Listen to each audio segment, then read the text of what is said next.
My boyfriend bragged to all my friends about how he runs me in bed, so I ran away from that relationship, but now I just found out all my friends were lying so I'd hook up with one of them. A year ago, I, 27F, was about to move in with my first serious boyfriend, Josh, 27M. Honestly, I was head over heels in love with him, and I thought he was the one. But one day, one of my closest friends pulled me aside and said Josh had said some disturbing things regarding our intimate life, and I had to know ASAP. Apparently, Josh had shown them a very explicit photo of me on his phone when he was drunk at a party. 5 or 6 more of my friends corroborated the story and told me that Josh also talked in extreme detail about our under-the-sheets action while showing the photo. It was sickeningly detailed. This did not sound at all like Josh, and when I asked him what was going on, he denied everything. He eventually got very angry and started calling all of my friends liars. At one point, he showed up at my place while some of them were visiting, and things got a little physical. It was a very strange turn of events in my life. Josh seemed so worked up, and all of my close friends were calling him a liar. Josh did have photos of me on his phone, of course, since I was the one who sent them to him, but I never thought for a second that he would betray me like that. I was heartbroken. I trusted my friends and broke up with Josh. I felt like there was a giant pit in my stomach, and I felt like I needed to throw up. Josh begged me to believe him. He started tearing up, nearly punched the wall, and left angrily. I was really grossed out at the time and felt super conflicted. A few months later, I started dating one of the friends, Alex, who had told me about Josh showing everyone the photo. All of my friends were pushing me to date Alex at the time. We didn't really sync, and it didn't last more than a few months, but we remained friends of sorts. Then today, another friend sent me a message saying he just wanted to get something off his chest. The story about Josh wasn't true. They were really trying to get me to date Alex, so they made up that story about Josh, and since there were so many people vouching for the same story, they knew I would obviously believe them. After talking to a few of the other people, including Alex, it all came out that they were lying. It was this massively orchestrated BS event that totally changed my life forever. Apparently, they hated Josh and thought he was bad for me and a jerk. What the actual hell, that is my decision to make, not theirs. I'm shaking right now. I cried in the office bathroom for about 2 hours afterward. I loved Josh so much. We were planning a life together. And I've been friends with that group since high school. I feel so betrayed. I guess I'm supposed to stop talking to my friends, right? I cannot possibly come back from this and still talk to them, can I? This basically nukes my group of friends, but how could I ever even look at them again? Also, I need closure with Josh, but I'm not sure if I'm even allowed to contact him after what I did. Should I call him? Should I unblock him on Facebook and message him? What do I do? Update 1. Even though everyone seemed to think this was a terrible idea, I sent Josh an email on Friday. I copied it here. Josh, I don't know if you are still connected to anyone on Facebook, but if you are, you probably already know why I am sending this.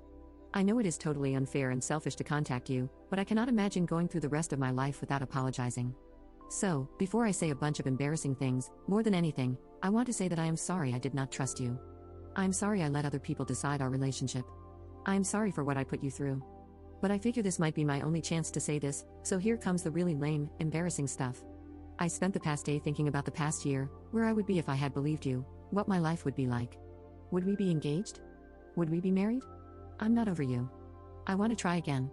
I'm not asking you to marry me, but if you ever find yourself thirsty, I would love to buy you a beverage of your choice. I want to talk to you again. I miss everything about our relationship. I miss you getting annoyed when I stole your French fries. I miss fighting with you over money. I miss making you breakfast. I miss watching The Office with you over and over and over. I miss you terribly. My information is still the same. I would not blame you if you ignored and deleted this. Just know that I know. I am really sorry. I hope this email conveys how deeply I regret what happened and how much I still care for you. It was difficult to write, but I needed to express my feelings and apologize sincerely. So I sent it and tried to take my mind off of it. Just writing it and sending it was extremely cathartic. I spent Saturday morning sitting around watching old movies when someone rang my doorbell. Assuming it was Amazon, I ignored it and waited for the delivery driver to leave so that I could sneak out and grab the package. Maybe TMI, but I was in my bathrobe. After a minute or two, I walked over to the door and looked through the peephole. It was Josh, just standing there. Obviously, my heart leapt into my throat. I had been compulsively checking my phone for a response, but I was not expecting something like that. Everything in my house, including me, was pretty disheveled. I cracked the door, smiled, said hi, and told him that I had to get dressed really quick. What a terrible interaction. So I ran around my place throwing stuff into corners, pulled my hair back, found something to wear, and went back to the door. He said, "I'm here for that beverage." I only had OJ and water, which was also pretty embarrassing, but Josh stuck around anyway. He didn't ask many questions. I started to talk about the photo incident, but he said he didn't really care to talk about it. We both know all of the details now. The conversation eventually grew a bit aimless, and we were just talking like old times. It was wonderful. He asked if I was hungry. I wasn't really, but of course, I said I was. We went to a nearby burger place that we used to go to all the time. He did ask whether or not I had dated Alex. He didn't seem too upset by my answer. I asked him if he had dated anyone. He had a 6-month relationship in the interim. She sounded great, but I didn't pry.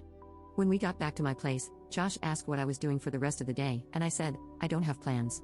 We spent the rest of the day together, then the night. It's totally stupid to move that fast, but I'm not going to spend much time worrying about it. I'm feeling happy.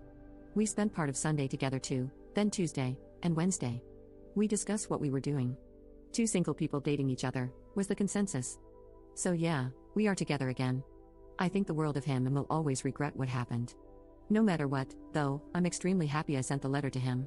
It's interesting to think that if he had actually done what everyone accused him of, and then I took him back, I would probably have trust issues. Now, obviously, I trust him to the core. He could tell me the world was flat, and I'd have trouble questioning him. Just a weird thought I've been having. So that's the story. I hope things work out. No matter what, things are better today than they were last week.